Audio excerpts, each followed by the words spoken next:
গত কালকের যে ঘটনা, রেজাউল করিম যিনি মারা গেলেন শেরপুরে, এই ব্যক্তিকে যেভাবে ইট মাথায় নিয়ে উপরে তুলে তারপরে তাকে যেভাবে পেটানো হলো, কোপানো হলো, এটা বিএনপি করে, বিএনপির লোকজনের কাজ এটা না। বিএনপি জীবনে এত হিংস্র হইতে পারে, নিজের চোখের সামনে দেখা হরতাল তো দেখে এসছে। বিএনপির লোকজন গিয়ে বাসের থেকে আগে মানুষ নামায়, তারপরে মানে ওদের পেছনে যে কোনো সময় পুলিশ আসতে পারে, আওয়ামী লীগের লোকজন আসতে পারে, কিন্তু বাসের থেকে আগে যাত্রীগুলো নামায় তারপরে বাসে আগুন দিয়েছে। এটা বিএনপির আগুন দেয়া। আর আওয়ামী লীগের আগুন দেয়া কোনটা? মানুষকে বাসের ভেতরে রেখে গান পাউডার দিয়ে মারা। এটা সেই আজকে থেকে না, সেই 1996-এর আগে থেকে তারা এগুলো শুরু করেছে। এখনও তারা এগুলো সারা জীবন তারা এগুলোই করবে। প্রতিটা এলাকায় আপনি আওয়ামী লীগের লোকজনগুলোকে আলাদা বাছাই করতে পারবেন খুব ইজিলি। সবচাইতে খারাপ, জঘন্য, হিংস্র এগুলো হচ্ছে আওয়ামী লীগ করে। সো সেই মানুষগুলোকে আপনারা দলে নিয়ে নিয়েছেন। নেওয়ার কারণে কি হলো? এই যে রেজাউল করিমের যে ঘটনাটা ঘটলো, এটা সেটার একটা প্রেক্ষিত। আমি এটার বাইরে কোনো কিছু মনে করি না। গত কয়েকদিনে জামাত ইসলামের অনেক মানুষই তো আছেন যে জামাত ইসলামের কেন নারীদেরকে কেন সামনে রাখা হয় না, নারীদেরকে নির্বাচন করতে দেওয়া হয় নাই কেন, নারীদেরকে বাইরে আসতে দেওয়া হয় না কেন, এটার বিরুদ্ধে কেন জামাতে নারীদের বিরুদ্ধে যারা এই অধিকারের কথা যারা বলে, সেই মানুষগুলোর একজন ক্যান্ডিডেট হওয়া তো বহু পরের কথা। একজন সাধারণ কর্মী হিসাবে মানুষের বাড়িতে বাড়িতে গিয়ে তারপরে তাদেরকে দাওয়াত দিচ্ছে, তাদেরকে ভোট চাচ্ছে। এইটার জন্য তাদের শরীর থেকে ওড়না খুলে ফেলা হয়েছে, হিজাব খুলে ফেলা হয়েছে, তারপরে পেটে লাথি মারা হয়েছে। এই পর্যন্ত 2টা ভিডিও আমার চোখে পড়েছে।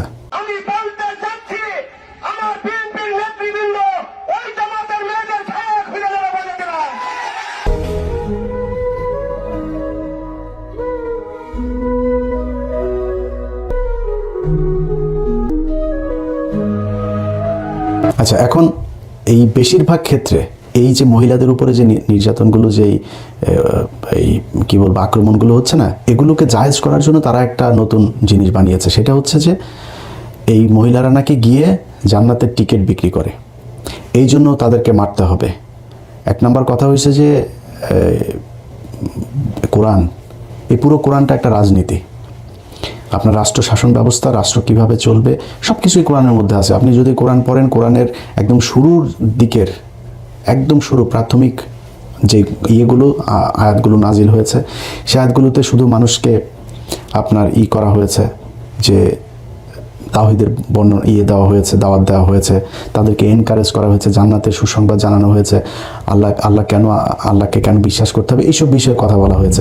ঠিক মদিনায় হিজরতের পরপর থেকেই কোরআনের যে আয়াতগুলো নাজিল হয়েছে, তার সবই কি আপনি আপনার স্ত্রীর সাথে কি ব্যবহার করবেন, আপনার পরিবারের, আপনার ছেলে সন্তানের জন্য কতটুকু সম্পত্তি ভাগ হবে, আপনার মেয়ের জন্য কতটুকু ভাগ হবে, আপনি কার কার সাথে বিয়ে করতে পারবেন, সমাজে সুদ খাওয়া যাবে কিনা, অর্থনৈতিক ব্যবস্থা কি হবে, কার প্রতি কি, কার কতটুকু হক, সব কিছু এগুলো নিয়ে আলোচনা। এই কোরআনের বাইরে মানে শরীয়ত আইন মানে কি, আপনি কোরআনের যে কথাগুলো বলা হয়েছে সেগুলো। এখন এটা আপনার পছন্দ হচ্ছে কি না হচ্ছে সেটা অন্য জিনিস। অনেক মানুষ নারীদের ব্যাপারে বিশাল নতুন নতুন অনেক করেন, আপনি সংবিধান জাহির করার চেষ্টা করেন। পৃথিবীর ভেতরে, কোরআনের ভেতরে আপনাকে নারীর যে অধিকার দেওয়া হয়েছে, যদি নারীরা আসলে জানতো যে কোরআনে তাকে কি কি বলা হয়েছে, তার কতটুকু অধিকার, এটা জানলে সে পরের দিন থেকে তারা না খায় বলতো যে কোরআনে যেটা বলেছে আমরা সেটা চাই। এখন ভাই, আমার বাংলাদেশে কয়দিন আগে মসজিদে নামাজ পড়তে পারতো না, ওয়াজ মাহফিল করতে পারতো না, সেই অবস্থা থেকে রাতারাতি বিশাল কিছু হয়ে যাবে, এটা আমরা বিশ্বাস করি না। যেই কারণে এই শরিয়া আইন হইতে হবে না হইতে হবে এটা নিয়ে এই বিতর্কে যাচ্ছি না। কিন্তু আপনি যদি মনে করেন যে কোরআন একদিকে, ধর্ম একদিকে, রাজনীতি একদিকে, এটা মিথ্যা কথা। রাসূল সাল্লাল্লাহু আলাইহি ওয়াসাল্লাম খালি ধর্ম প্রচার করেন নাই, রাসূল সাল্লাল্লাহু আলাইহি ওয়াসাল্লাম মসজিদে বসে খালি ইমামতি করেন নাই, মসজিদে বসে উনি রাষ্ট্র পরিচালনা করেছেন, উনি গভর্নর নিয়োগ করেছেন, উনি বলেছেন রাষ্ট্রের শাসন ব্যবস্থা কেমন হবে, অর্থনৈতিক অবস্থা কেমন হবে, এগুলো তিনি বলেছেন।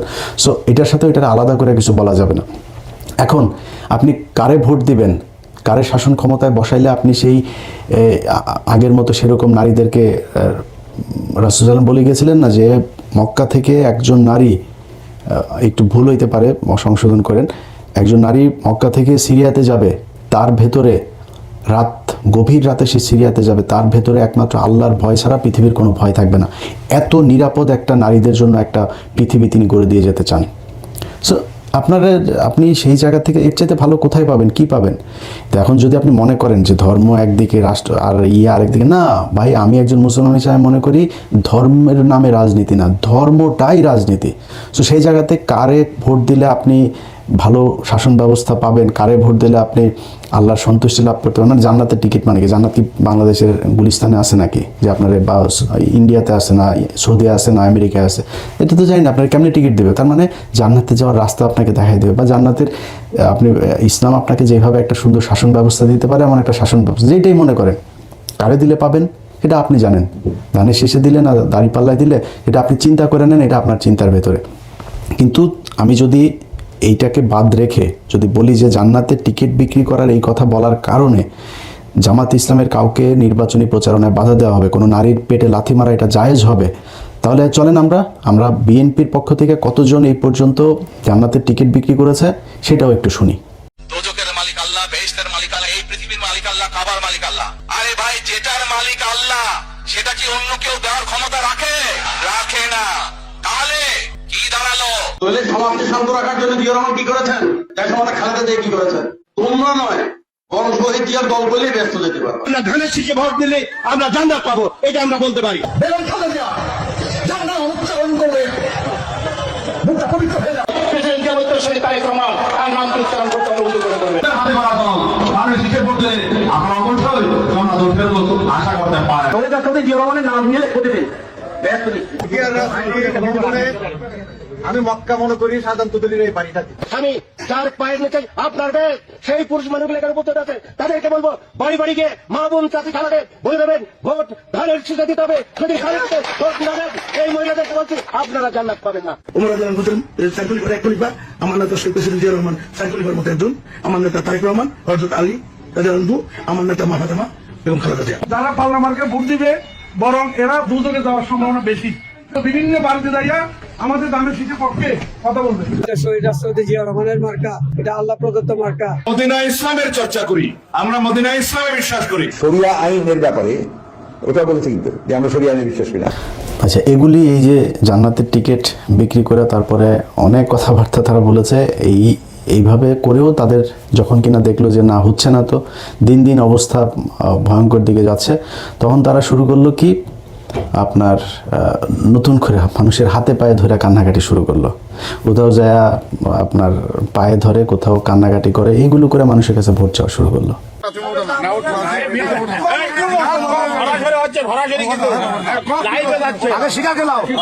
আমাদের সাথে ধানের শীষের পক্ষে আছে কিনা, বাবুল চেয়ারম্যানের মতো লোক ফাঁক করছে, ধানের শীষের পক্ষে আছে কিনা সেটা না উঠো উঠালো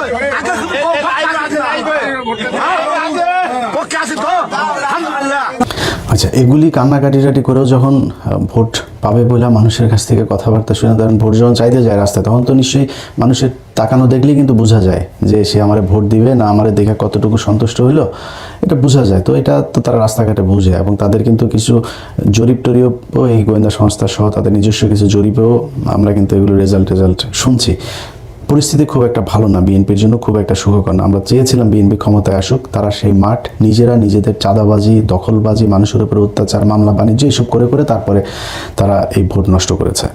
তো পরে কি করলো, এখন নতুন করে তারা যেটা শুরু করেছে একটা মিথ্যাচার। সেই আওয়ামী লীগ যেই স্টাইলে আপনার রাজনীতি করতো, প্রতিটা জায়গায় বিএনপি তাদের এই আওয়ামী লীগের অবস্থানটা নিয়ে আমরা এই কালকে আপনারা দেখেছেন যে এক জায়গায় বলছে যে জামাতের একজন নেতা তিনি টাকা দিতে গিয়েছেন, তাকে সহই ভিডিও করা হয়েছে, টাকা দিতে গিয়েছেন ভদ্রলোক, এই লোকটা আসলে ওইখানে দেখলো সব এদের লোকজন ওইখানে তারা একটা বিপদে ফেলার জন্য করছে, সে চুপচাপ করে চলে আসছে।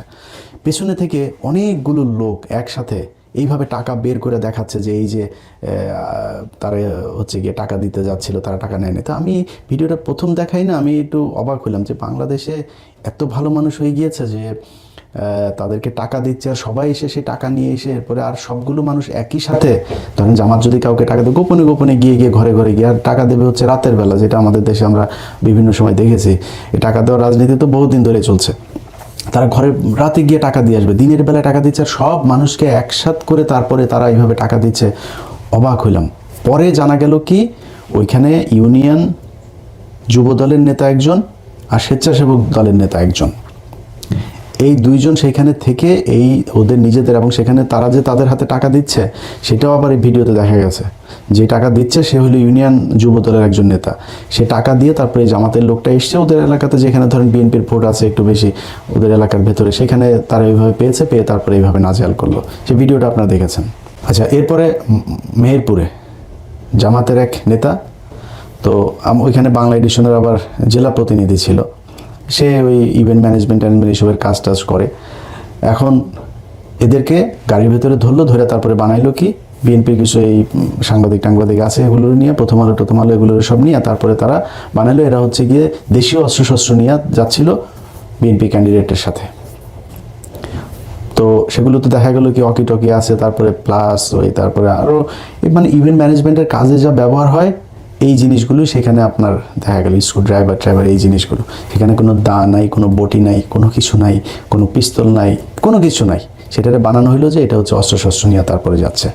সে তারপরে তাদেরকে প্রায় 8 ঘন্টা আটকায় রাখার পরে যখন বুঝলো যে না এটা আসলে একটা ষড়যন্ত্র, এখানে একজন পুলিশের এসআই এটার মূল গেমটা করেছে ওদের সাথে মিলে, তারপর সেনাবাহিনী এটা করে দেখলো যে না এরকম কোনো কিছু না, তাদেরকে ছাড়া হলো। কিন্তু মাঝখান দিয়ে কিন্তু নিউজ কিন্তু সারা বাংলাদেশের সব গণমাধ্যম একসাথে একদম নিউজ করে ফেলো, কারণ মিডিয়া তো সবই এখনও তাদের দখলেই আছে।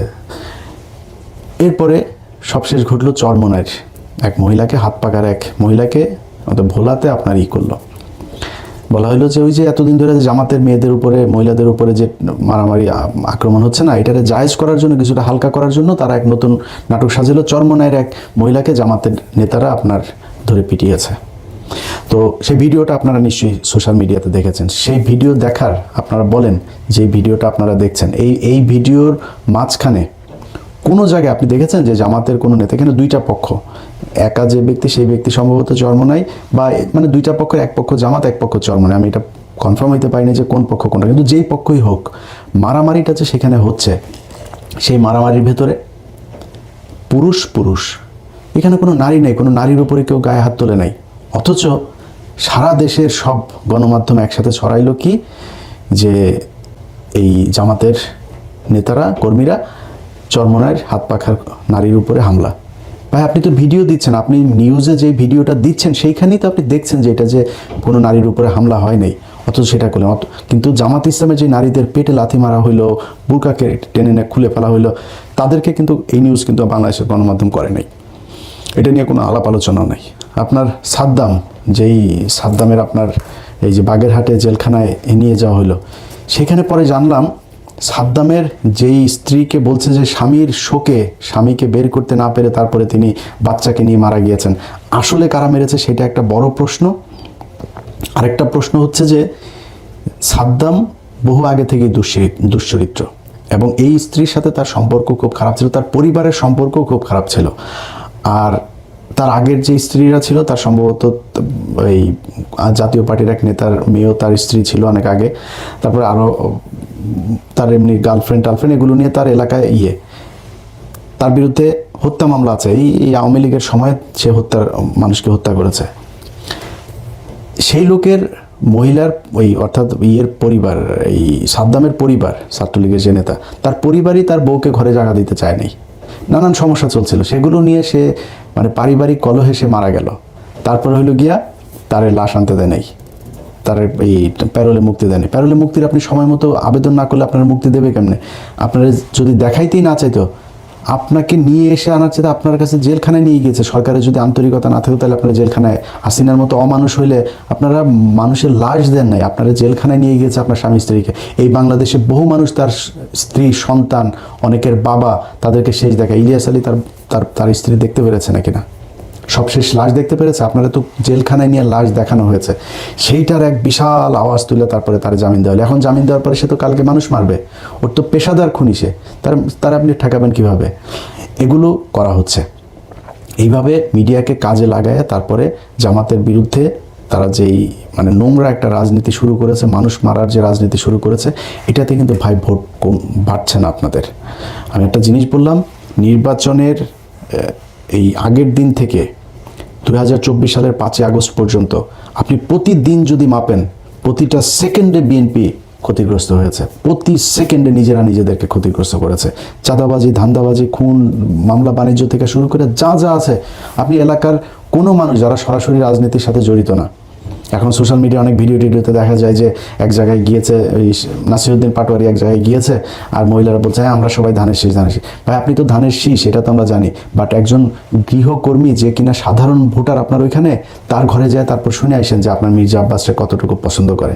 আপনাদের মির্জা আব্বাস বলছে যে তিনি হইল গিয়া এই এলাকার বহু পরিচিত লোক, আর নাসিরউদ্দিন পাটোয়ারি এখানে উড়ে এসে জুড়ে বসেছেন। ভাই আপনি বহু পরিচিত লোক দেখেই তো আপনি ভোট পাবেন না, কারণ আপনি 2001 থেকে 2006 এমপি ছিলেন। আমরা দেখেছি ওই মালিবাগের লোক, মৌচাকের লোক, খিলগাঁয়ের লোক, শান্তিবাগের লোক, রাজারবাগের লোক সবাই দেখেছে যে আপনি কি পরিমাণে চাঁদাবাজি করেন। আপনার লোক এখনও চাঁদাবাজি করছে, এটা মানুষ দেখছে, এই জন্য আপনি ভোট পাবেন না। নীরব বিপ্লব ঘটে যাবে এই দেশের ভোটের মাঠে। শুধু একটা কথা বলে রাখলাম, এই দেশের বহু আপনাদের অনেক বিশেষজ্ঞরা আছে না, যারা এখন জামাতকে 25টা আসন দিচ্ছে আর বিএনপি 350 আসন পাবে, এরকম জরিপ টরিপ হচ্ছে না। এই জরিপ আমরা ডাকসু নির্বাচনের সময় দেখেছি। ওই ডাকসু নির্বাচনের আগে দিয়ে আমরা বলেছিলাম যেটা, সেটাই হয়েছে, সামনেও সেটাই হবে। আমরা চাই ভাই, খুব বেশি গ্যাঞ্জাম লাগাইতে চাই না, কোনো কারোর পক্ষে একদম সরাসরি অংশ নিতে চাই না, কিন্তু আমরা কিন্তু ভাই ধান্দাবাজি করার জন্য এই 6 বছর এইভাবে একদম নিজের পরিবার, নিজের জীবন বিপন্ন করে তারপর আওয়ামী লীগের বিরুদ্ধে কথা বলি নাই। আমার কটা টাকা পয়সা দিয়ে তারপরে কারোর পক্ষে বলাবেন যেটা অনৈতিক কথা, অবিচার, সেটার পক্ষে কথা বলা, এটা আমারে দেওয়া হবে না। সো আপনারা বাধ্য করছেন এগুলো নিয়ে কথা বলাতে, আলোচনায় আসতে, এটা কিন্তু আপনাদের ভোট নষ্ট হচ্ছে। সো সাবধান হয়ে যান। যদি সাবধান না হন, সেক্ষেত্রে 12 তারিখ আসতে আসতে যেভাবে গ্রাজুয়ালি আপনারা ডাউনে গিয়েছেন না, আস্তে আস্তে যাইতে থাকবেন, যাই দেখবেন যে পরিস্থিতি খুবই ভয়ঙ্কর। সেখান থেকে বের হয়ে আসতে পারবেন কিনা, বাংলাদেশের মানুষ কিন্তু এখন কথা বলতে পারে। বাংলাদেশের মানুষ যা দরকার সেটা তার মুখ থেকে সে বলে আদায় করার মতো সেই ক্ষমতা, সেই সাহস কিন্তু তার এখন আছে। আগের এই হাসিনার সময় না, 2018 সাল আর 24 সালে নির্বাচনের মতো এই দেশে আরেকটা নির্বাচন করতে পারবেন না। আপনি নির্বাচনে ভোট পাবেন, ভোটার আপনাকে ভোট দেবে, দেওয়ার জন্য যা যা করা দরকার সেটা করেন। এইসব মিথ্যা কথাবার্তা, প্রোপাগান্ডা ছড়ায়, মানুষকে নাটক টাটক করে, এগুলো করে জিততে পারবেন না। আল্লাহ হাফেজ।